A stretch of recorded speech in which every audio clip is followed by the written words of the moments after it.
সুপ্রভাত সবাইকে। তা বলো, সকলে এই 4 দিনের ছুটি কেমন কাটালে? আমার তো হিসেব করে করেই কেটে গেল মহারাজ। বাবা বাবা বাবা, তা খুব খরচ করে ফেলেছো বুঝি? আমার তো মোহর গুনে গুনেই কেটে গেল মহারাজ। তোমার তো অগুন্তি মোহর, সেক্ষেত্রে গুনতে তো হবেই। আমি মেয়ের বাড়ি গিয়েছিলাম মহারাজ। হ্যাঁ, ছুটিতে একটু না ঘুরতে গেলে হয়? আমি বাড়িতেই ছিলাম, খেয়েছিও কম, যাতে খরচ বেশি না হয় আমার সঞ্চিত ধন। হ্যাঁ, বেশি খেয়ে মোহর সব না উড়িয়ে দেওয়াই ভালো। যাই হোক, তাহলে দেখছি এই 4 দিন তোমরা সবাই খুব ভালোই কাটিয়েছো। হ্যাঁ, না মহারাজ, আমরা এই 4 দিনের ছুটি কেউ খুব ভালো করে কাটাই। মানে এই যে তুমি মেয়ের বাড়ি গিয়েছিলে, বৈদ্য এই ছুটিতে এত জিনিস কিনেছে যে হিসেব করেই কাটিয়েছে। সভাকবি বাড়িতে ছিল কিন্তু কম খেয়েছে, আর মন্ত্রী অগুন্তি মোহর গুনেছে। তাহলে সবাই তো মনের সুখে যে যার কাজ করেছে। মহারাজ, অনেক সময় মুখে শুনে যা ভাবা হয় তা ঠিক হয় না মহারাজ। আমি মেয়ের বাড়ি গিয়েছিলাম কিছু আনাজপত্র আনতে, যাতে বেশ কিছু মাস আমার বাজার করতে না হয়। কারণ এখন বাজারে জিনিসপত্রের যা আকাশ ছোঁয়া দাম মহারাজ। আমিও এই কদিনের ছুটিতে প্রচুর জিনিস কিনে তার দাম হিসেব করতে বসিনি মহারাজ। আমি হিসেব করছিলাম বেতন পেয়ে কোন খাতে কতটা খরচ কমিয়ে গোটা মাস জীবন ধারণ করতে পারবো। আমিও যাতে বেশি না খেয়ে তাড়াতাড়ি আনাজপাতি শেষ করে ফেলি, সেই জন্যই কম কম খাচ্ছিলাম। এরকমের কারণটা কি বুঝতে পারছি না তো। তোমরা তো সবাই যথেষ্ট পরিমাণে বেতন পাও, তাহলে?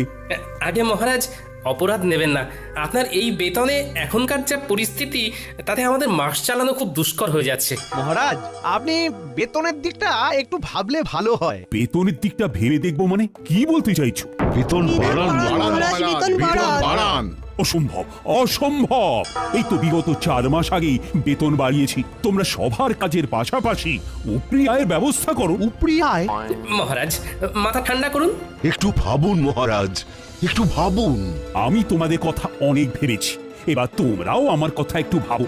আমি বেতন বাড়াতে পারছি না, আর আজকের মতো এখানেই সভা শেষ করছি। তোমরা সবাই এসো।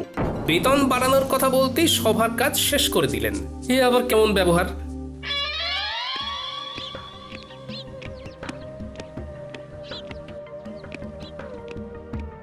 কি মহারাজ, আপনি এখন এই অসময়ে? হ্যাঁ, চলে এলাম আর কি। সবাই একটু গন্ডগোল হয়েছে। তারা বেতন বাড়াতে বলছে রানী। যা বেতন পাচ্ছে তাতে নাকি জিনিসপত্রের বাজারে যা আকাশ ছোঁয়া দাম, তাতে হচ্ছে না। আপনি কি বলেছেন শুনি? আমি বলে দিয়েছি বেতন বাড়ানো এখন অসম্ভব। আমি ওদেরকে বলেছি উপরি আয়ের ব্যবস্থা করতে। সে কথা শুনে সবাই কি বললেন? সবাই আকাশ থেকে পড়লো। একটা কাজ করুন না মহারাজ, আপনার পশ্চিম দিকের যে মাঠটা রয়েছে সেইখানেই ওদের জন্য কিছু ব্যবস্থা করে দিন না। তোমার কথাটা মাথায় থাকলো, তবে 2 দিন বাদে বলবো। আগে দেখি ওরা কে কি করে। বেশ। গিন্নি, ও গিন্নি। বলো। এ কি গো গিন্নি, তুমি শুয়ে আছো? শরীর খুব খারাপ নাকি? দেখি দেখি। হেমা, তোমার গা তো জ্বরে পুড়ে যাচ্ছে। কিছু খাওনি নাকি? আমি উঠতে পারছি না। আজকে রান্নাটা যে কি করে করব বুঝতে পারছি না গো। হ্যাঁ, রান্না নিয়ে কিছু ভেবো না, ও আমি করে নিচ্ছি। তুমি শুধু চুপটি করে শুয়ে থাকো দেখি। না, সে কি করে হয়? তোমার এসব রাধা বাড়া অভ্যেস নেই। আরে তোমারও কি জন্ম থেকেই স্বামীর সাথে ঘর করার অভ্যেস ছিল? হ্যাঁ, সেই তো আমার সাথে বিয়ের পরে অভ্যেসটা হয়েছে। আমার কথা আলাদা, আমি মেয়ে মানুষ। বা রে বা, বেটা ছেলে বলে কি রান্নার অভ্যেস তা আবার কদিনের জন্য হবে না? এইসব একদম বাজে কথা গিন্নি। তাও আমার খারাপ লাগবে। তুমি এখন থামো তো গিন্নি। শোনো, আমি এই কদিন রাঁধবো, আর তুমি শুধু গ্যাট হয়ে খাটের উপর বসে খাবে, বিশ্রাম নেবে। তুমি শুধু আমি রান্নাটা কেমন করি সেটা দেখো।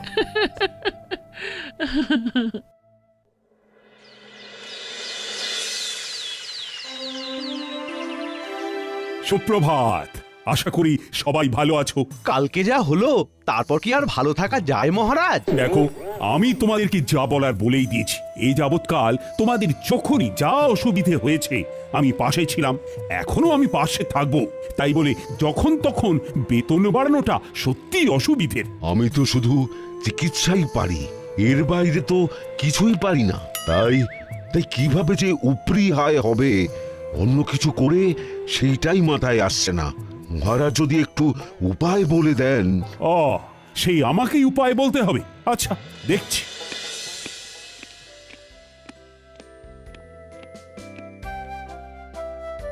মহারাজ, বলছি কি, সুপ্রভাত রানীমা। সুপ্রভাত। আশা করি সকলে ভালো আছেন। ভালো নেই, খুব সমস্যায় আছি রানীমা। তা আজকে গোপাল আসেনি কেন? তাই তো, তালে গলে খেয়ালই নেই। আগে মহারাজ, আমি এসেছি। এ কি গোপাল, এত দেরি হলো যে? তোমার শরীর ঠিক আছে তো? আমার শরীর তো ঠিক আছে, কিন্তু কিন্তু আমার গিন্নির শরীর ভালো নেই। তাই ঘরের কিছু কাজ সামলে রান্না করে আসতে গিয়ে দেরি হয়ে গেল। এই রে, ও গোপাল, কটা শাড়ি আর চুড়ি এনে দেবো নাকি? গোপাল, তাহলে সুগৃহিণী দক্ষ রাধুনী হয়ে গেলে নাকি? দরকার পড়লে যদি হই তাতে মন্দ কি বলুন? সকলে চুপ করুন, বরং আপনারা গোপালকে দেখে শিখুন। সে স্ত্রীর শরীর খারাপে নিজে এগিয়ে এসেছে, স্ত্রীর কষ্টটা বুঝেছে। ঠিকই তো, না কষ্ট বুঝলে হয়। এই বৈদ্যমশাই, আপনি আজই গোপালের বাড়ি গিয়ে ওনার স্ত্রীকে দেখে আসবেন। গোপাল, সত্যি তোমার তুলনা হয় না। থাক, অমন মেয়ে মানুষের কাজ করে আমার সুখ্যাতি পাওয়ার দরকার নেই।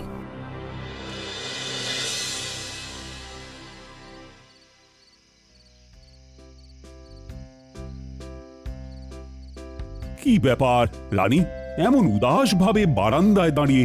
ভাবছি গোপাল গিন্নির কত ভাগ্য ভালো। কেন? এই যে সে এমন এক স্বামী পেয়েছে যে তার সব দুঃখ কষ্ট বোঝে। আর তোমার স্বামী বুঝি সেটা বোঝে না? না, কিছু কিছু সময় বোঝে, আবার কিছু কিছু সময় বোঝে না। আচ্ছা, বুঝেছি। তোমার মন পেতে গেলে আমায় তাহলে একদিন লুকিয়ে লুকিয়ে ঠাকুরদের সরিয়ে তোমাকে রেঁধে খাওয়াতে হবে, তাই তো? আপনি রাঁধতে পারবেন? কি জানি, তবে চেষ্টা করে দেখতে পারি। আমার মনে হয় আপনি আর আপনার সভাসদেরা, মানে গোপাল বাদে কেউ রাঁধতে পারবেন না। এত বড় অপবাদ দিও না রানী। গোপাল ছাড়াও আর বাকিদের ভিতরে কেউ না কেউ নিশ্চয়ই রাঁধতে পারে। বলছেন? আচ্ছা, একটা কাজ করলে কেমন হয়? কাজ? কি কাজ? আপনাকে ওই দিন বলছিলাম না, আপনার পশ্চিম দিকের মাঠটায় ওদের কিছু একটা উপরি আয়ের জন্য ব্যবস্থা করে দিন। হ্যাঁ, তার সাথে এর কি সম্পর্ক? শুনুন, আপনি আপনার সভাসদদের বলুন তারা ওই মাঠটায় নিজের ইচ্ছে মতো তৈরি করা খাবারের দোকান ওই বিকেলবেলার দিক থেকে রাত্রিবেলা পর্যন্ত দিতে পারেন। তাতে কি লাভ হবে? তাতে এনাদের উপরি আয়ও হবে। সবার কাজ শেষ করে তারা অনায়াসে খাবার দোকান খুলে খাবার বিক্রি করতেই পারবেন। হ্যাঁ, দারুণ বলেছে তো। আচ্ছা, তাই খাবারগুলো কি সভাসদেরই বানাতে হবে? এমন কোনো কথা আছে কি? মানে, যেহেতু তুমি তখন ওই রান্নার প্রসঙ্গ তুলেছিলে, তাই জিজ্ঞাসা করছি। সেই খাবারগুলো সভাসদেরই বানাতে হবে এমন তো কোনো বাধ্যবাধকতা নেই। তারা চাইলে তাদের স্ত্রী বা বাইরের কারো সাহায্য নিতেই পারেন। তবে যারা নিজের হাতে খাবার বানিয়ে বিক্রি করবেন তাদেরকে পুরস্কার হিসেবে 2 থলি করে মোহর দেওয়া হবে। রানী, তোমার প্রস্তাবটাকে আরেকটু পরিবর্তন করে দিই।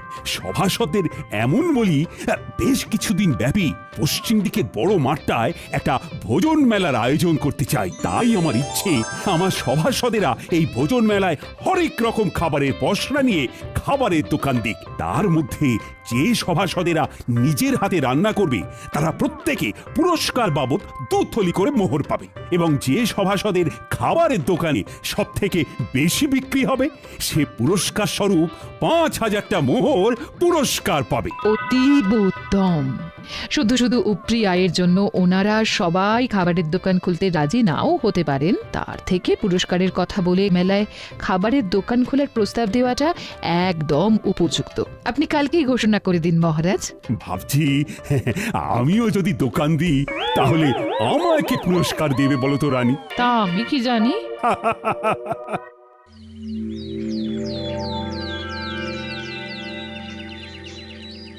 হ্যাঁ, তোমাদের সকলকে আজ একটু তাড়াতাড়ি ডাকার পিছনে আমার একটা বিশেষ উদ্দেশ্য আছে। কি উদ্দেশ্য মহারাজ? মহারাজ আমি তোমাদের সকলের উপরি আয়ের জন্য একটা পদ ভেবেছি।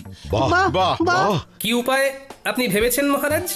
আমি আমার পশ্চিমের মাঠটায় একটা ভোজন মেলার আয়োজন করতে চাই। সে অতীব ভালো, কিন্তু মেলায় গেলে তো খাবার কিনতে কিনতেই প্রচুর খরচ হয়ে যাবে।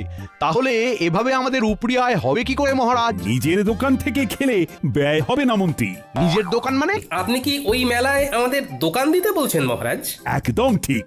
আমি চাই পশ্চিমের মাঠে আয়োজিত সারা কৃষ্ণনগর ব্যাপী ভোজন মেলায় সাধারণ প্রজাদের পাশাপাশি আমার সভাসদেরাও খাবারের দোকান দিক। দোকান দিলে উপরে আয় হবে বটে, কিন্তু দাঁড়াও দাঁড়াও, আমার ঘোষণা এখনো শেষ হয়নি। আমি ঠিক করেছি আমার সভাসদদের ভিতরে যারা নিজেরা হাতে করে খাবার বানিয়ে বিক্রি করবে তারা প্রত্যেকে 2 থলি করে মোহর আমার তরফ থেকে পুরস্কার পাবে।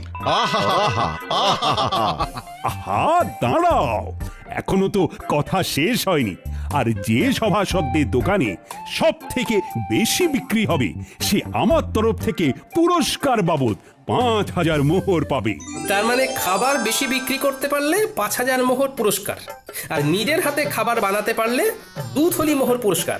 আবার নিজে খাবার না বানাতে পারলেও অন্য কারুর সাহায্য নিয়ে উপরি আয়ের জন্য দোকান দেওয়া যাবে, তাই তো মহারাজ? একদম। এই মেলা প্রায় মাসখানেক চলবে। তাহলে তোমরা কি ভাবছো? মানে আমার প্রস্তাবে কি রাজি হবে? আমি রাজি মহারাজ। আমি দোকান দিতে রাজি, যদি হেরেও যাই বাজি। আমিও রাজি। আমিও দোকান দেব। মহারাজ, দোকান না দিয়ে সবার দোকানের খাবার চেখে দেখার জন্য কোনো পুরস্কার নেই না? মন্ত্রী ইয়ে মানে মহারাজ, আমিও সবার মতো দোকান দেব তাহলে। বেশ, তাহলে সবাই প্রস্তুত হয়ে নাও। দিন 7 পরেই শুরু হবে ভোজন মেলা। ও হ্যাঁ, মনে আছে তো সবার, কালকে আমাদের ছুটির দিন, রাজসভা বন্ধ। হ্যাঁ মহারাজ।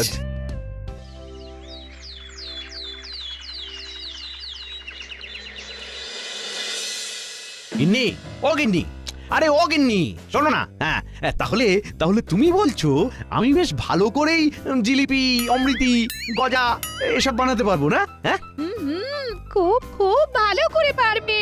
তা আমার প্রতি তোমার এত আত্মবিশ্বাসের কারণ কি? আরে বাবা, জিলিপি অমৃতি বানাতে গেলে শুধু ময়দার মিশ্রণটা এই টকবকে গরম তেলের ভিতরে ভালো করে প্যাঁচ দিয়ে গোল গোল আকৃতি করে পাক দিলেই তৈরি হয়ে যায়। আর এই প্যাঁচ দেওয়ার ব্যাপারে কৃষ্ণনগরে তোমার মতো পারদর্শী আর কেউ আছে বলে তো আমার মনে হয় না। ঠিক বলেছো। তোমারও যা প্যাঁচালো মন, সেই মনের প্যাঁচের মতো আমায়ও যা সুন্দর করে তুমি জিলিপি অমৃতি বানাতে শেখাবে, আহা আহা, তারপর আমার পূর্ব অভিজ্ঞতা তো আছেই। যাকে যাক, এই চলো শুরু করে, চলো চলো।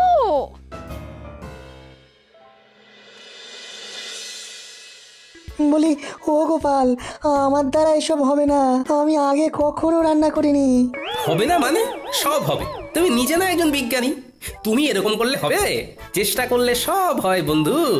আগে গোল গোল লুচি বানাতে শিখতে হবে, তারপর আলুর দম। গিন্নির থেকে সব জেনে এসেছি। এর থেকে সূত্র বা কোনো যন্ত্র আবিষ্কার করা অনেক সহজ। মেলা বেলা হয়ে যাচ্ছে বন্ধু। ইস, এরকম যদি কোনো যন্ত্র থাকতো যার দ্বারা আপনা আপনি খাবার হয়ে যেত। আগে লুচি আলুর দমটা শেখো, তারপর তুমি ওরকম যন্ত্র আবিষ্কার করো, কেমন? না, মানে কোনো ইয়ে টিয়ে নয়, চুপচাপ কাজে নামো। তুমি তো জানোই আমি ছড়ার পাত্র নই।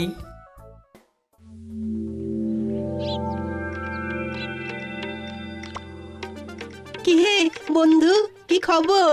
বিজ্ঞানী কি রান্না করেছে জব্বর? শিখিয়ে তো এলাম তাকে, একদম ফল পাওয়া যাবে ভোজন মেলায় হাতে নাতে। আহা, কি দারুণ ছন্দ! দেখো তো কেমন বেরোচ্ছে ঘুগনির গন্ধ। কি দারুণ গন্ধ! তা সভাকবি, তুমি কি রাঁধতে পারো? হ্যাঁ, আমি রাঁধতে পারি, তাতে নেই কোনো সংশয়। সেই জন্যেই মেলায় বিকাবো ঘুগনি ও মুড়ি মহাশয়। সাবাস বন্ধু, সাবাস। তা তুমি কি বেচবে গোপাল? ঠিক করেছো কি ঘুম থেকে উঠে সকাল সকাল? না বন্ধু, কিছু ঠিক করিনি এখনো, দেখি কি বিক্রি করি। হ্যাঁ, তাড়াতাড়ি ঠিক করে ফেলো, কারণ খুব তাড়াতাড়ি দিন যে ঘনিয়ে এলো। গোপাল, ভেবেছি চপের দোকান দেব, কিন্তু বেসন গুলতে গিয়েই তো কাল ঘাম ছুটছে। আপনার এই দুই হাতে নিজে এত পাচন গুলেছেন, আর এখন বেসন গুলতে গিয়ে নাকানি চোখানি খেলে হবে? আমার ভয় করছে গোপাল। দেখি তো, আমার সামনে আপনি গুলতে বসুন, কেমন ভয় লাগে আপনার দেখি। গোপাল, তুমি পারো বটে। একবার হাঁক দিলাম আর তুমি সাহায্য করতে চলে এলে। বৈদ্যমশাই, আমরা একই রাজ্যের লোক, তাই বিপদে ডাক শুনেও মুখ ঘুরিয়ে না শোনার ভান করে বসে থাকলে হবে?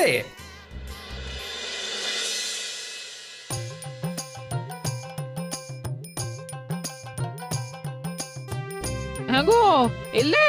হ্যাঁ হ্যাঁ, মোটামুটি সবার বাড়ি একবার করে ঢু দিয়ে এলাম, বুঝলে গিন্নি। দেখলাম মোটামুটি সবাই একদম জোর কদমে রান্নার প্রস্তুতি নিচ্ছে। তা তুমি কি বানাবে কিছু ঠিক করলে? এমনিতে বাড়ির রান্না তো বেশ ভালোই করছো। সেটাই তো এখনো ঠিক করে উঠতে পারিনি। সবাই মোটামুটি সেই গতে ধরা রান্নাই করছে। না, আমায় একটু অন্যরকম কিছু ভাবতে হবে। দাদু, ও দিদা, এক ঘটি জল দাও না। ঝাল কি ঝাল! আর খাবো না, না কুলছি কাল মুলছি, আর খাবো না। উফ, বাপরে বাপ। দাঁড়া দি, কিন্তু কি খেয়েছিস বলতো? ফুচকা। আমার বাবা শহরে গিয়েছিল, তাই ফেরার পথে ওখান থেকে এনেছিল ঝাল ঝাল ফুচকা। জানো তো দাদু, এখানকার কেউই ফুচকার তেমন নাম শোনেনি। গিন্নি, ও গিন্নি, ফুচকার দোকান দিলে কেমন হয়? খুবই ভালো হয়। হ্যাঁ, সেইবারে খুকির বাড়িতে গিয়ে খেলাম, শহর থেকে জামাই এনেছিল, অসাধারণ। কিন্তু তুমি কিভাবে বানাই শিখবে কি করে? এখনো হাতে 4-5 দিন সময় আছে গিন্নি। শহরে গিয়ে শিখে আসবো কালকে, তারপর ভোজন মেলায় ফুচকা বিক্রি করবো। আহা, শুধু খাবারের মেলায় কেন, গোটা কৃষ্ণনগরে তুমি বিক্রি করবে। এখানকার কেউ জানেই না ওই ফুচকার নাম। ভালো লাগলে না, এই প্রচুর প্রচুর বিক্রি হবে। তা ঠিক, আর মহারাজ এটাও বলেননি যে খাবার শুধু ভোজন মেলাতেই বিক্রি করতে হবে। আমি কিছুক্ষণ দোকানে থেকে ফুচকা তৈরি করে ঠেলা গাড়ি নিয়ে ফুচকা বিকোতে বেরিয়ে যাব। তারপর তুমি আর ন্যাপলা পুঁটি গুলটে দোকান সামলাবে। দাদু, তুমি চিন্তা করো না, আমরা সব সামলে দেব। দারুণ দারুণ জিনিস খাওয়ালে গোপাল, অপূর্ব স্বাদ। পুরটা খাসাও মেখেছো গোপাল। শুভেচ্ছা বন্ধু, একদম অন্য ধরনের জিনিস খাওয়ানোর জন্য। আর অসংখ্য ধন্যবাদ আমাকে লুচি আলুর দম শিখিয়ে দেওয়ার জন্য। আরে ধুর, কি যে বলো, তা বিক্রি কেমন হচ্ছে? আমার দোকানেও মন্দ নয়।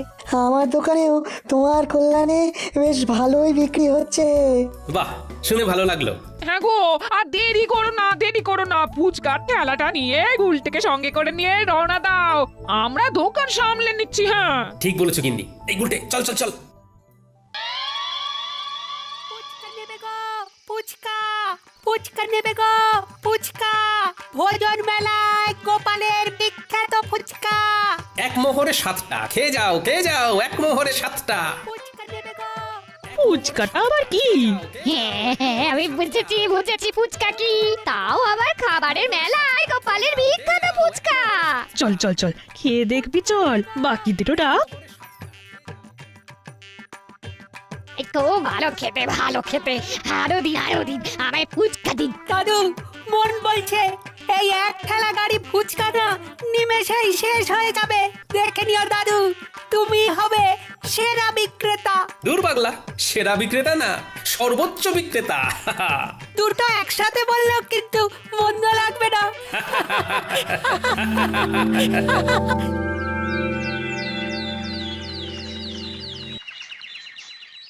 গোনো গোনো খাজাঞ্চি গোনো, কার কত আয় হলো দেখি। মন্ত্রীরটা হলো 1, 2, 3, এই সর্বমোট 300 মোহর। তবে মন্ত্রী মশাই নিজেই সব বানিয়েছেন। বেশ বেশ, পরের জন। পরের জন হলেন বিজ্ঞানী বাবু, তার মোহর 1, 2, 3, সর্বমোট 900 মোহর। ইনিও নিজের হাতেই খাবার বানিয়েছেন। এই বিজ্ঞানী আমার থেকেও বেশি আয় করেছে, এ কি কপাল। এরপর সভাকবি, ওনার মোহরের সংখ্যা হলো 1, 2, 3, সব মিলিয়ে 850 মহারাজ। ইনিও নিজের হাতে খাবার তৈরি করেছেন। বাহ বাহ বাহ, চমৎকার। তারপর এরপর বৈদ্যমশাই, ওনার মোহর হলো 1, 2, 3, 600 মোহর মহারাজ। ইনিও নিজেই চপ বানিয়েছেন। এরপর গোপাল, মোহর হলো এই 1 2 3 7,000 7,000 মোহর মহারাজ। ওরে বাবা! সাবাস গোপাল সাবাস, তুমি বিজেতা। এই এই এই এই ফলাফল মানি না, কারণ গোপাল শুধু ভোজন মেলায় নয়, সারা গ্রাম সারা রাজ্য ফুচকা বিক্রি করেছে। মন্ত্রীমশাই, মহারাজ শুধু বলেছিলেন ভোজন মেলায় খাবারের দোকান দিতে। উনি এর পাশাপাশি এরকম কিছু বলেননি যে সেই খাবার কেবলমাত্র ওই মেলা ছাড়া মেলার বাইরে কোনোভাবেই বিক্রি করা যাবে না। তাই আমি আমার ফুচকার বিক্রি বাড়ানোর জন্য মেলা ছাড়াও মেলার বাইরে এই রাজ্যের অন্যান্য গ্রামেও বিক্রি করেছি। সুতরাং আমি জানি আমি কোনো অন্যায় বা অসততার কাজ করিনি। আমি গোপালের এই যুক্তিকে খণ্ডাতে পারবো না, কারণ গোপাল একদম অকাট্য যুক্তি দিয়েছে। ধন্যবাদ ধন্যবাদ গোপাল, তুমি আরেকবার আমাদের চোখ খুলে দেখিয়ে দিয়েছো যে কিভাবে সততার সাথে পরিশ্রম করে নিজের আয় বাড়ানো যায়, কিভাবে বুদ্ধি খাটিয়ে কোনো নতুন জিনিসকে সবার সামনে তুলে ধরা যায়। সেই জন্যেই তো গোপাল আমাদের সবার থেকে আলাদা। নাও আনো এবার পুরস্কারটা, তার সাথে সবাই মিলে বলো গোপাল আমাদের সেরা, তাই ধন্য হয়েছি মোরা। গোপাল আমাদের সেরা, তাই ধন্য হয়েছি মোরা।